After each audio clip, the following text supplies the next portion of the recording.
So, get ready. Take some notes. Be engaged, right? And find things that we're not doing that you can implement. So, without further ado, let me turn it over to Mr. Cordero. Let's give him a big round of applause.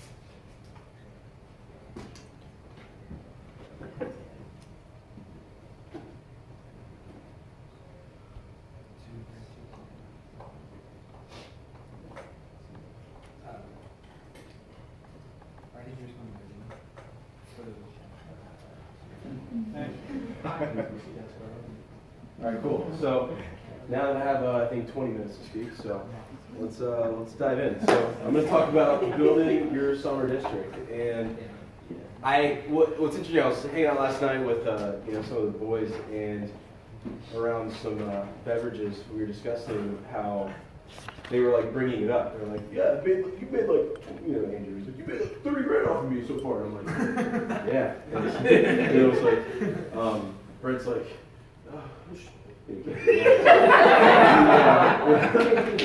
he can't do some math too well, so he's like, "I don't know how much you made off of me." I was like, "Dude, carry the 9." I don't know. But here, the first thing is I've never really looked at it that way. Never added it up. Even this summer going out, it's not like like how much will I make? And look, what's funny is when you stop caring that much, it just kind of flows. And when you start focusing on the abundance that you actually have, and it's everything you need is already kind of there, you just show up in a different way. You work with your people, and you're in like a state of flow, which is kind of what I want to talk about today. I'm going to talk about the mindset of a developer. I'm going to talk about like the skill sets you want to have in your people, not just to where they open up, but they stick around, right? Like you've seen them, like they don't just open up. There's always that one kid, but they stick around and they're doing a good job. And there's a mindset that comes to that. There's some tactics that come to that, but a lot of it is just the identity. It's like, how do you view yourself? And now being in the business for a pretty good amount of time, it's like I have friends that are out of the business. And and it's kind of like a discussion that it's like, cool, you sell real estate. Well, shit, you own a brokerage firm? Like that's a different reaction. It's like, oh, you guys own a Chick-fil-A. That's cute. Hold on, you own 20? Oh, you guys own it. You're a franchisor. You have an anytime. Holy shit, you guys have 600 across the East Coast.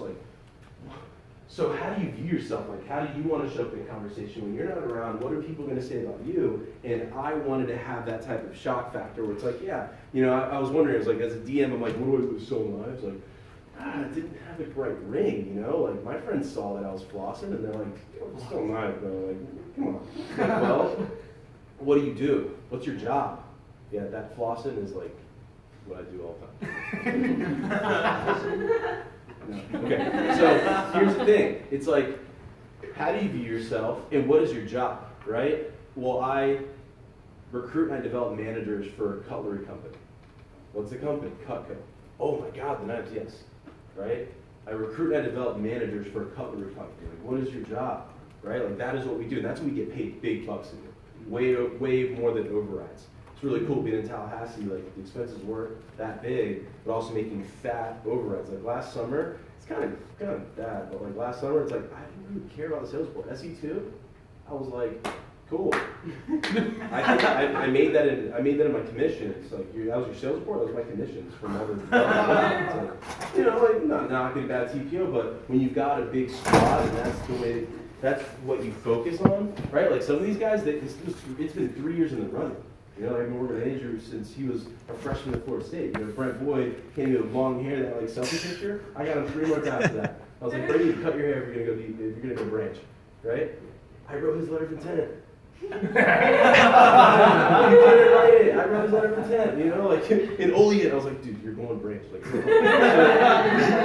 But I was focused on, hey, I knew that this guy had the skill sets and he had the intangibles. And we just got to teach him what he needs to do, and he'll go out there and crush it. So, let's talk about, so that first thing is what's your identity, right? How do you identify with the district position? That's more important than any of the shit I'm going to talk about. Because what's funny is you can give a rep all of the skills, all the lines, but if he doesn't view himself as a closer, he's not closing. He's so fast, he's so strong, yeah, but he can't make plays. Right? He's not clutch. He doesn't view himself like a freaking baller, right? So like, how do you view yourself? Right? What do you have to do to like empower yourself, right? That's been the big shift for Michael Brown. Let's talk to him. Start focusing on what you want versus what you don't have or what you wish you have or what you're frustrated about. That's low energy. High energy, what like really brings massive results is like, what do I really want? Okay, I want to be in charge of a freaking empire. You know, what do I really want? I want this many people on my team. I want to sit in front of 40 people in my team meeting on a Wednesday night. What do you really want? Well, I want to have 5 offices next year that I get paid off. Like, that's what I really want. Okay, cool. And when you remind yourself of that, your actions are in line with that, right? It's like your identity. Because I view myself this way, these are my behaviors and how I come off. And because of my behaviors, these are the results that I'm creating. And a lot of people try to do these results and they're wondering why it's like not working. It's because, well, the way that you view yourself and your behaviors aren't in line with those results, right? So like you want to run a $2 million organization, you can't operate like a 500K manager, right? Like I was back there watching Trey Harris and I'm like, it's no wonder, right? Like he is detailed as hell. It's like, of course, there's no CEO that makes a lot of money that isn't detailed as hell. And if they aren't that detailed as hell, they're paying someone that really is, right? So it's all about that identity. What do you really want? And you know, you will never grow a business to the level that you can't handle. That's why I spent so much money investing in myself personally. So I spent all this money in Epic Impact because I'm like, man, if I really want to have something fat and big and nasty, I have to grow to where my people will want to stick around.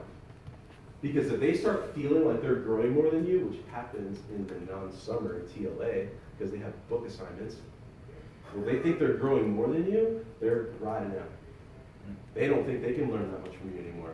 That's why it's so important that we grow ourselves, and it's like showing, and we talk about it, right? It's like I share, my key stat meetings are easy, my TLAs are easy. I just talk about, hey, here's what I learned at Epic. And it's, oh, here's what I'm reading. You know, it's like endless amounts of stuff, but, you know, and it's funny, is I spent more money on personal development, and I've made more money than ever before. So it's interesting how it works, right? So you will never grow the business to the level that you cannot handle. That's important for mindset. And there's a couple other mindsets that are important too. Like don't assume. You can't assume that just because they have a letter of intent in and they're here, they're going to open up. My first DM that I ever was going to promote didn't even open. Harry Douglas. That could have been like a very pivotal moment in my district career. Matt King was like, man, it's not a good look. That's not a good look. And I was like, I could have let that like really dampen my confidence. Well, this summer we're going to put out 5. I think it's going to be like 6 when it's all said and done, right? It's like, how do you view that? Was that a loss or was that a learn? Was that a loss or was that a learn? It's like, damn, I can't assume that they're good. I got to get below the surface on every conversation. It's like that rep that was signed up for awards night for like 3 weeks and it's like, oh, they did a show this morning, right? It's like, that's your fault, right? You assume that they were good. Assuming makes an ass out of you and me, a la Larry Manning, right? So, that's important. Also, owning them, right? Like, it's your responsibility. All that kid went out and flopped, your responsibility. You let them. All they went and peeled it, nope, my responsibility. Created that, or helped create that, right? So their success, their struggle is your responsibility. When you own that, every conversation matters. Every time they call, it matters. It's like you don't skip the PC to go for lunch anymore. It's like, hey, you're coming with me. It matters, right? You want to give them the confidence that they can execute. But that has to come from them watching you execute, right? Like, here's the thing. Like, my social media, that's a freaking highlight, right? Like, what you don't see is, like, when I'm actually at my office setting my 10 PRs before I leave the office on Monday. Then I won't go on the Sunday, right? That's what you don't really see on the snap, because I can't snap and text, right? But it's like, they have to watch you execute. They have to watch you crush it. You know, what was a pivotal moment in our fall campaign, we still did 95 grand in new business, was when we had a staff meeting, and I wanted to go fishing, like, really, really bad. And after the staff meeting, I didn't want to do PDI. And they saw me skip lunch, and even on the 5-minute breaks, I set my 5, and I was like, all right, I'm going fishing. I skipped lunch. And I was like, you guys care more about food than you care about balling out in the business. And like sometimes I would like show that off. I'm like, well, no, you guys do your thing, right? You gotta want to eat. Like, that's so important. But that's confidence they can execute. That work ethic, that mindset, are you growing your people? I'm gonna give you 2 conversations that you want to get down. Get a lot of money for these 2 conversations. It's helped me grow a lot of people. So the first one is called the fire conversation, because it's freaking fire, all right? So here's the first step, is you talk to your branches and you say, hey, if you could wave a magic wand, what would your future look like this summer? If you could wave a magic wand, what would your future look like this summer? What would that do for you? Describe it in vivid detail. Like, that's the first point of the conversation. Hey, tell me, what would your future look like? If you could wave a wand, you knew you couldn't fail, what would you go out and get done? All right, step 1. Step 2, how would that make you feel? Right? Step 3, what obstacles do you think you might foresee coming with that though? Some of you guys are like, oh, I probably did this with me, right?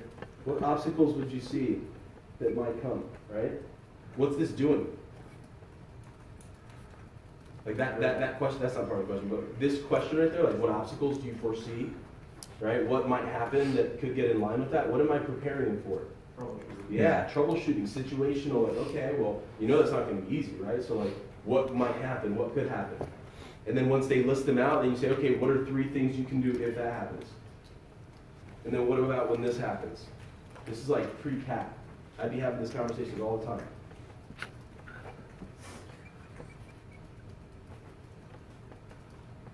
And then you start wrapping it up. Okay, so by doing that, who else would be impacted? So now you start attaching them to a greater context, which is what everything comes down to. If you want someone to make moves, you got to attach it to something bigger than themselves. Like if I want you to really go back to your office and develop, I got to attach it to something bigger than you. Because then you'll actually go, oh, I'll read these notes again. And the last thing is, who would you become through the process? And that could tie into like, you know, future opportunities, blah, blah, blah, but like who would you become through the process? So I have that conversation a lot. So just talking about their futures. Again, I want my people thinking in terms of what do they really want, not do what they hope or, you know, maybe, or, oh, I just don't want to flop. You know how many people think that way? Like, I just don't want to suck. Well, here's the thing. By saying I don't suck is still in the freaking vocabulary. It's still in front of your face. Meanwhile, behind you is all the success that you want. It's impossible to have it. You're just getting closer to what you don't want. It sucks. So you got to change your whole mindset on like always thinking of what I want, what I want, what I want, what I want. This business is freaking psychology. Every business is psychology. It's people, right? Here's a second conversation that's huge. And this is going to lead into the key areas. On a scale of 1 to 10, where do you see yourself on blank? Okay, so this is the level setting conversation. On a scale of 1 to 10, where do you see yourself on blank? And it's like, hey, where do you see yourself like with setting PRs? And they're like, oh, I think I'm at like an 8. Okay. Well, to be honest, I see you at like a 4. And here's why. Because like a 10 on my scale looks like this. Boom, boom, boom, boom, boom, boom, boom, boom, boom, boom, boom, boom, boom. By the way, 4 is better than 0. But what are some things we can do to get you to a 10? Because that's important that I see you at a 10, and I want you to see yourself as a 10. So you can do that with every part of the business. So on a scale of 1 to 10. And here's what you do. When you do this in like a PC, you don't start with like the things you know they're really shitty at. You don't want to like rip them right off the bat. It's like when I did this with Jackson, for example, right? And with Jackson on a scale of 1 to 10, like, where do you think you're at with like, you know, presence? And he's like, oh, I think like a 7. I was like, dude, I think you're like an 8 or 9. You know, like you're a stud, you're always dressed nice, blah, blah, blah. I think a 10 would be this, but dude, I think you're pretty good on that. Oh, okay, cool. You know, so tell me, where do you see yourself on like developing 10K fast starters? So on a scale of 1 to 10, he's like, man, I think like a 7. Like, well, why? He's like, well, I could have like more. I'm like, dude, I think you're like an 8. You had more than me last time. You see what I'm doing here? And then I'm like, where do you see yourself in terms of maturity? Scale 1 to 10. He's like, you're like an 8. I'm like, you ready? I think it's like a 4. Here's why. A 10 to me is this. Vector 21 versus normal 21, right? So you see what I mean? Hey, my job is to just help you get there, right? And it's important. And if I don't say these things to you, it's like hurting you. Here's the thing: if you don't have the tough conversations, it's like you let your friend walk around all day smelling like shit. It's like your boy's breast smells or something, and like you don't tell him, it's like, oh cool, he's gonna go talk to like 10 girls right now. Like, way to be his boy, you know? Like, so I view all my development as like my homies and as my friends and as my brothers and sisters, and I'm like, dude, you guys know, you know, like, you gotta give them that awareness. It's tough, but when it comes from love, it's not that tough.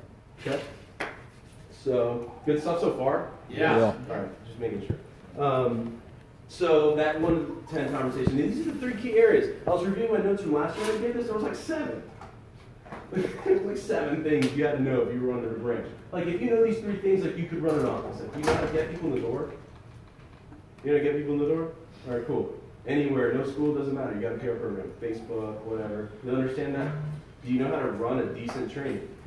Right? It's like, vlog, it's going to be videos, right? Decent training. And then lastly, do they know what to do with these kids when they launch for training? Do they know how to do they know the basics of 10-day management? You do that, you have a 50K summer, and with the new scale of money, like a 50K branch is like, now you're in a ball. You're gonna make like 15 G's or something stupid. It's like, it's like, what just happened, right?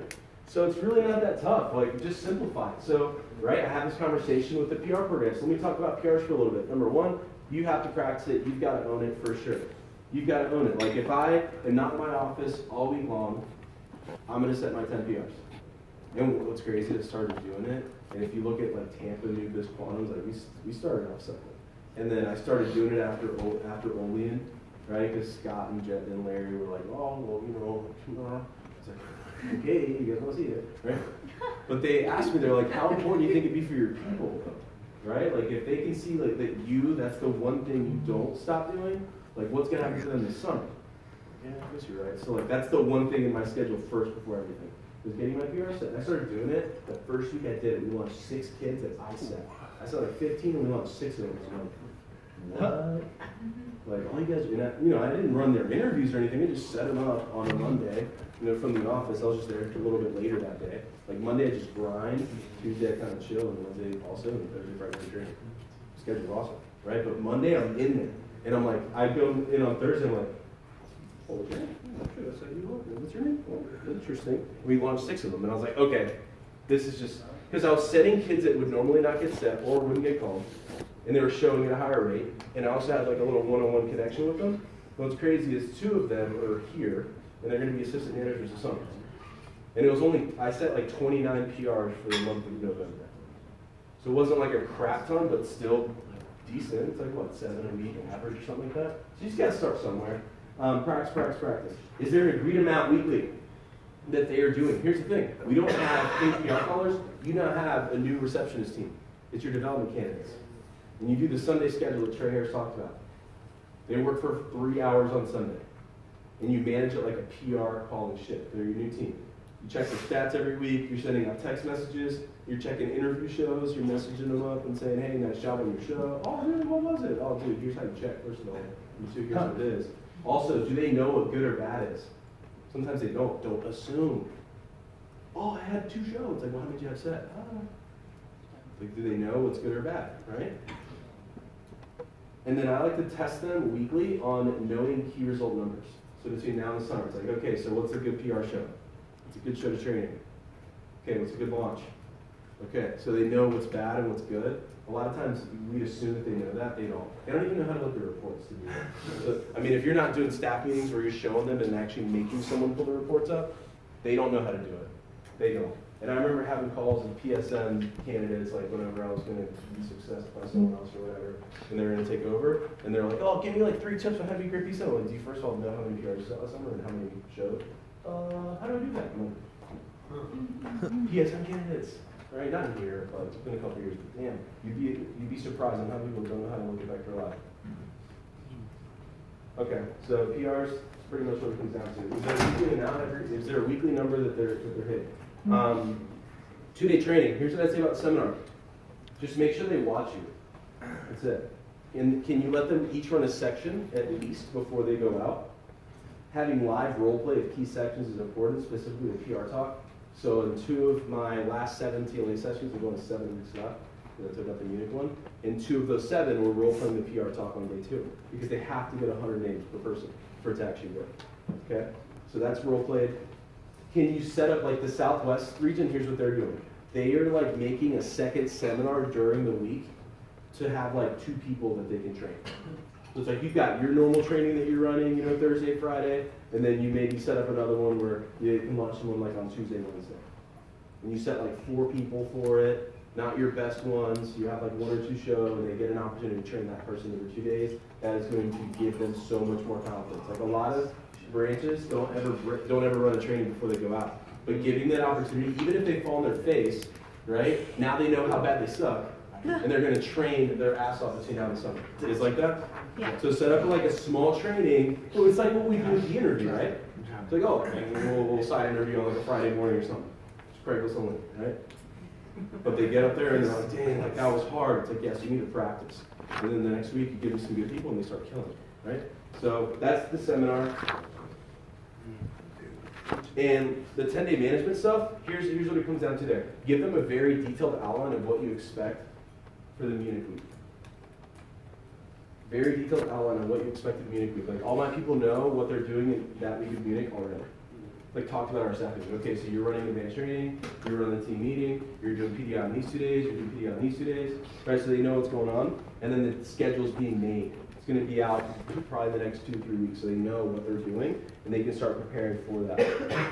Make sure that this is a side note for branches, not on the slide, but it's in my notes. You want to make sure they start office searching now. Start searching now. Like the sooner the better, so that way it can get wrapped up before the trip. Because once you come back from the trip, summer starts. And you want to focus all your attention on preparing your assistants to the highest level versus like, oh, I still got to get these like scraggly leases like buttoned up, which sucks. Okay, so get that done early. All right, let's talk about AM corralling. I got like 10 minutes left. Perfect. Here's some AM corralling stuff. So this summer, I aggressively deployed. And I wasn't even worried because, again, I live in a state of constant abundance. So I'm like, all right, it's going to come and it's going to happen. So what's funny is I deployed every single one. I was like, I'm left with no one. And I got a super badass Dom. I got already 4 assistants that I locked in from November. Right? So like everyone can make this happen. I'm going to teach you what to do here. So first couple things. Number 1 is like, what do you need to fill? You want to have 5 to 7? So this summer, I've got 3 new reps, right? They're all 3 at 10K in sales. So they started this fall. 3 new reps. I have 2 that are from last summer. One guy, Alex Couture, so like 10K for the summer, stuck around, had a nice winter break. And then one guy started in the Fort Lauderdale office and going to borrow him for the summer. And then my mission is to get 2 by a senior. 7 on staff, let's go. Right? So 5 to 7, you can make this happen. Who's 2 to 3K in sales? Like where could they be in 2 months from now if they had a vision? I'd rather have someone hungry and hardworking than someone that's experienced for sure, 9 times out of 10. Here's how you target people, okay? Here's how you target people. This is big. If there's anything you take from AM corralling, this is it. Because if you don't have the staff you want, you need to do this first before anything else. So the way you target someone is you sit down with them and be like, hey, what do you know about like the assistant manager opportunity? What do you even know about it? This isn't like at a team meeting, it's like a PC. Hey, what do you know about the manager opportunity? A lot of times they don't. They're like, oh, well, I know this. Okay, promote. Well, here's actually what it is. Here's what's sick about it. And here's why I'm talking to you about it. All right? Here's what it is. Here's what's sick. Here's what I'm talking to you about it. What are your thoughts? Oh, man, that's really cool. Okay, cool.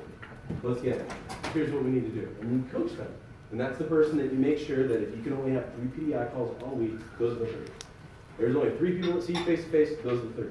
Right? That's what I did. And like I made sure when I was out of town, I went to Guatemala for a week and our sales report was kind of tanked. I'm like, Daniel Dalton, where's my dog at? Took him out to lunch, got him back from the ball. All I had to do was give him attention because you'll have an awareness that your staff doesn't. Okay? So targeting's big. And then what do they really need to do? This is it. I'm like, hey, I need to get these kids good at setting PRs, running interviews, because I'm not trying to do that, and have sales confidence, because if they have sales confidence, they'll do solid PDI. Like they'll be able to close deals. They won't mess up if they know how to sell. Like, and they'll learn the rest of it just from watching you over the summer. But that's what I want my people getting to know right now. Quickly how to delegate.